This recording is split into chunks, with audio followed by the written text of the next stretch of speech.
Cutter top 10, Cutter top 10. You know you like it a lot.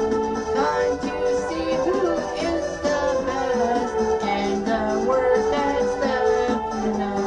Baseball, basketball, football, hockey, NASCAR, wrestling, if I have to. So please join me, why don't you read? This is Cutter's Top 10. Hey there, Heather, ho there! It's Jeff, Cutter, Diamond. We're ready to rumble! Oh. Hey there, Heather, ho there! It's good old Jeff Diamond with the top 10 NHL draft busts. Now, this is all time from the 80s to the 2010s, so there's not haste. Number 10, Al Montoya, 6th overall pick, 2004, for the New York Rangers. Al Montoya,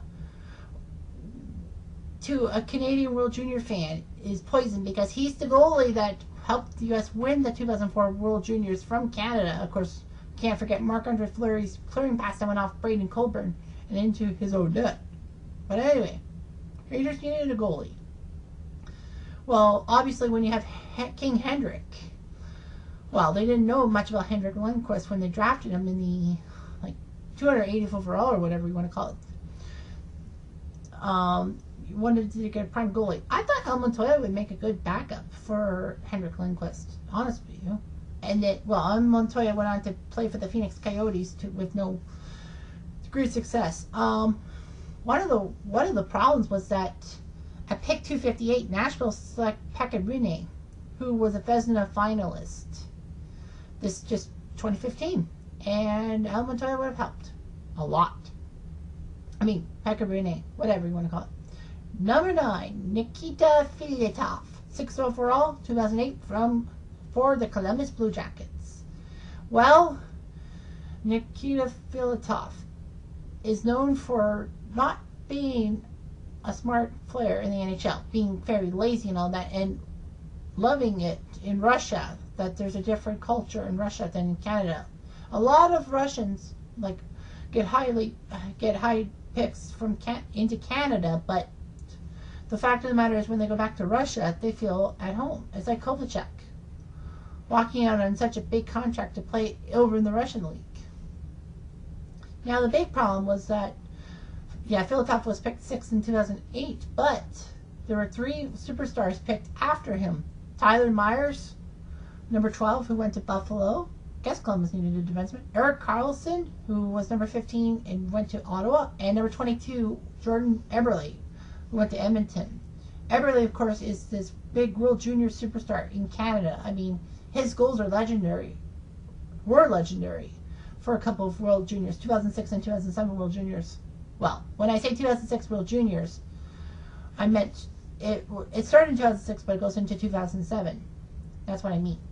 So Eberle's big goal for Canada against Russia in the 2007 semifinals, well, the semis of the 2006 championship. No, it was the 2007 championships, because Eberle came back for 2009. I see, in the World Juniors. Filatov, of course, is also known for not icing the puck or getting back on defense enough that led to Canada's tying goal with 5 seconds left, which led them to win their 5th straight championship World Junior title in 2008. No, the 4th straight in 2008. The 5th was in 2009. Okay, 2009. Guess Eberle, something doesn't smell right. Regardless, at number 8 is Alex Volchkov, 4th pick of the 1986 draft from Washington. Such a good player for the Barrie Colts. Not really anything to do with the NHL and Washington. He became a big bust. I don't know what else to say about him. I just don't. Number 7, Scott Seizen, 6th overall pick for the New York Islanders. In 1990, they had a deep draft. A very deep draft. And 5 of the top 10 picks in 1990 broke the 1,000 games played mark, which doesn't include Martin Brodeur. He was drafted. He was the second goalie drafted in that NHL draft in 1990 after Trevor Kidd of Calgary. The top 5 that year: Olin Nolan from Northern Ireland, who helped Quebec for a few years, then went to Colorado when Quebec transferred to Colorado, he went with them, but he didn't last long. I think he lasted a month before the Avalanche traded him to the Sharks, was a big Sharks star, and then got traded to the Leafs before the 2002, in the 2002 trade deadline, and had some moments with the blue shirts, or the blue and white, I should say. Second overall was Peter Nedved of Vancouver, of course. He was full of holes sometimes. He actually played for Canada in the 94 Olympics, which is weird. Well, of course, there were no professionals allowed at the time. Well, no NHL professionals. So Nedved played on the Canadian national team. Peter Nedved was okay. Well, he played for Vancouver and New York and St. Louis among other teams. I believe, let me see, I might be wrong, but I believe Peter Nedved was sent to St. Louis from New York. St. Louis was lazy and traded him to New York they traded for Glenn Anderson. I think he went to New York and then they traded him to St. Louis for Glenn Anderson, who at that time, no, I don't know what I'm doing. I think that was 95. I can't remember. I apologize. Keith Primo was picked 3rd that year. Of course, big, tough guy from Detroit and Carolina among other teams. I have his rookie card with the Red Wings. Honest to God, I do. Mike Ricci, who went to the Flyers. I know he played for the Nordiques. He was one of the players that Philly traded to Quebec for the rights to Eric Lindros. And Ricci did okay. Well, Mike Ricci from Peterborough, the Peterborough Petes. Owen Nolan was from Cornwall. Peter Nedved was Seattle Thunderbirds, and Keith Primo was the Niagara Falls Thunder. And yeah, Niagara Falls had a hockey team, an OHL team in the 90s.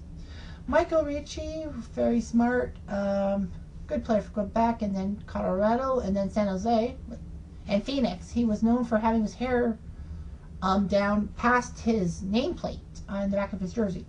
And Jaromir Jagr picked 5th from Pittsburgh. A big surprise. I was actually shocked he didn't win the Calder Award. But Sergei Fedorov was also a rookie, and he won that, so can't argue with that. And Jagr's been well for several teams. I don't think he's never been on a Canadian NHL team in his life.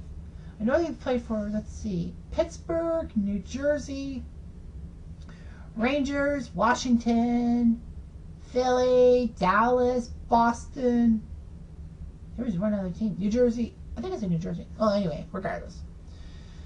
Number 6 on the list of worst draft picks is Hugh Jessamine of the New York Rangers, 12th overall pick. He was involved in the big first round of the 2003 draft that had a lot of classic players like Jeff Carter and Dustin Brown. He was between Jeff Carter and Dustin Brown and didn't play too many games. He actually ended up playing his first ever NHL game for the Florida Panthers, I think 9-10 years after he was drafted in 2003. That was so shocking. You got to look at the first round of the 2003 draft and see how big it was. I don't think the Leafs had any good players in that draft pick. That draft. But anyway, Hugh Jessamine. It reminds me of Dylan Makaroff because when he was picked by the Rangers in 2010, he's sandwiched between somebody, I can't remember the guy's name, but Tarasenko. I know Tarasenko was picked 11th, and then it was Cam Fowler, and everyone wanted Cam Fowler to play for the Rangers. Who knows what would have happened if he was a Ranger? I digress. Number 5, Brian Lawton, first overall pick, 1983, Minnesota. A big star and the first American to be picked number 1 in the NHL draft.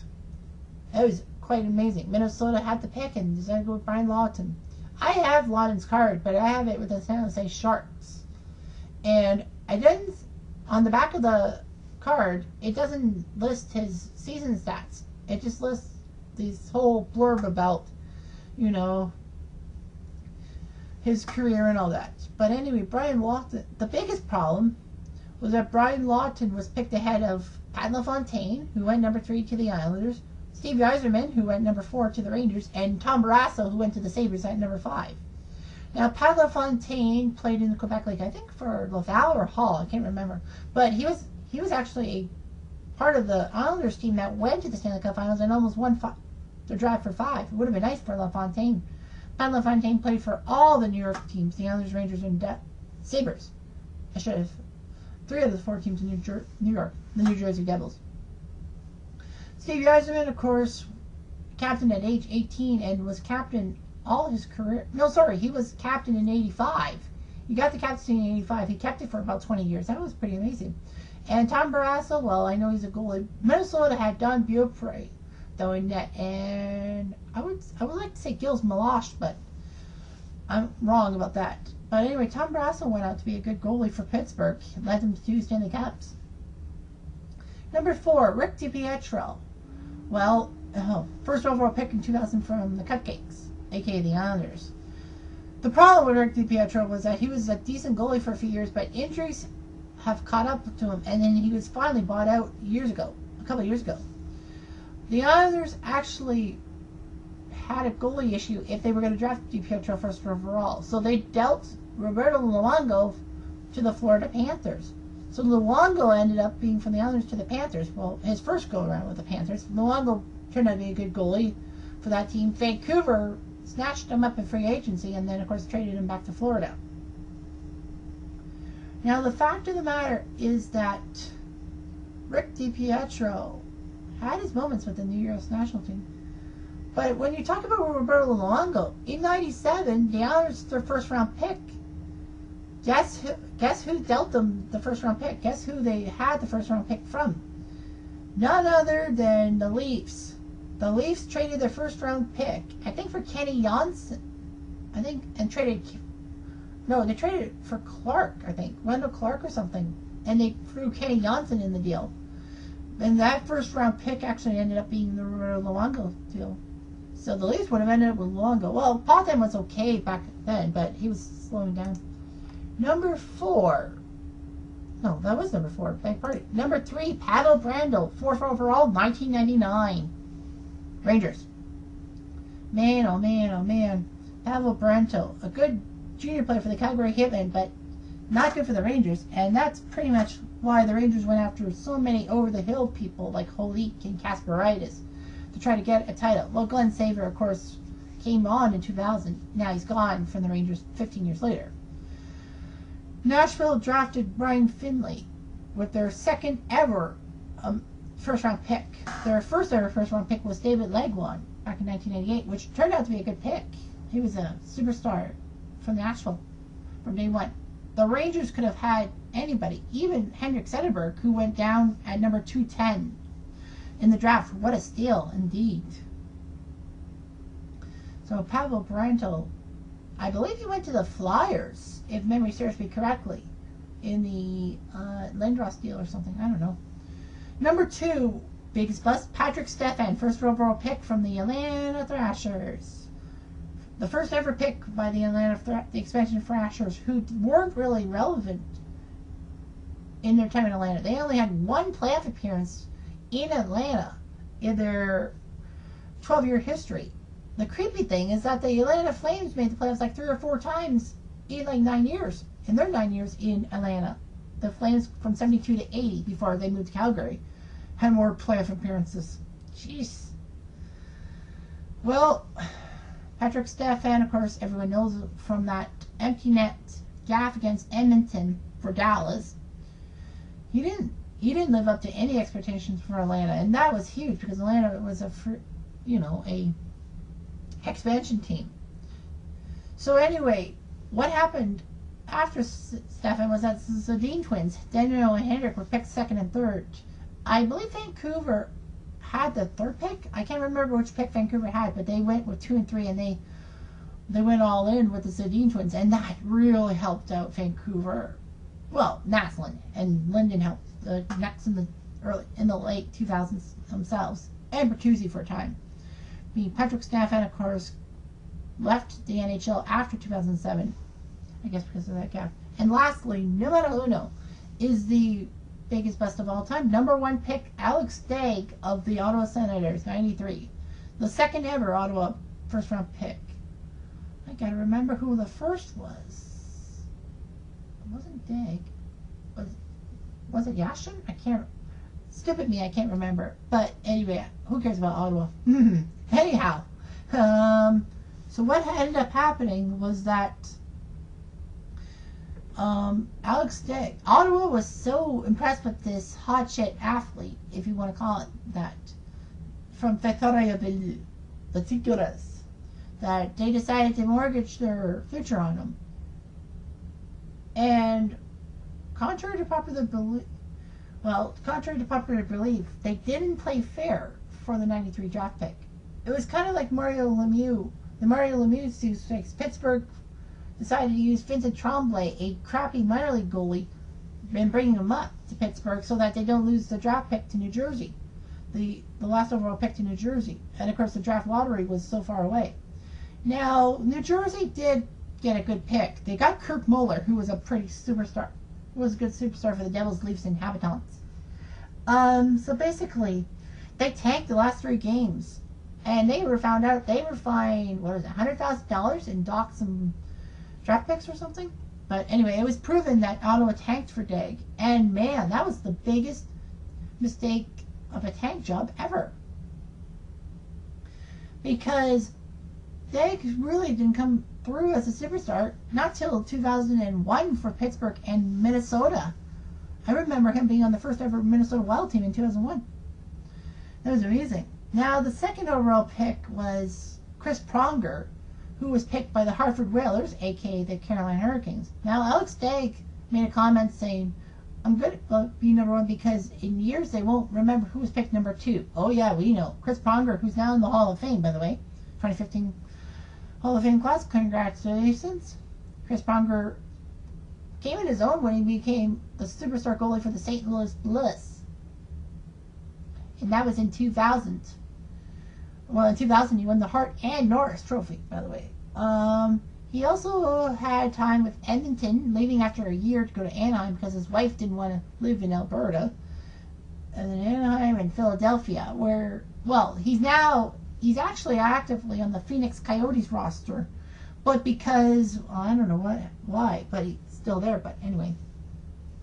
And it was Paul Correa was picked 4th in the draft. I think Rob Niedermayer. Yeah, Rob Niedermayer was picked 3rd. That was Florida's first ever pick. And the 4th pick was by the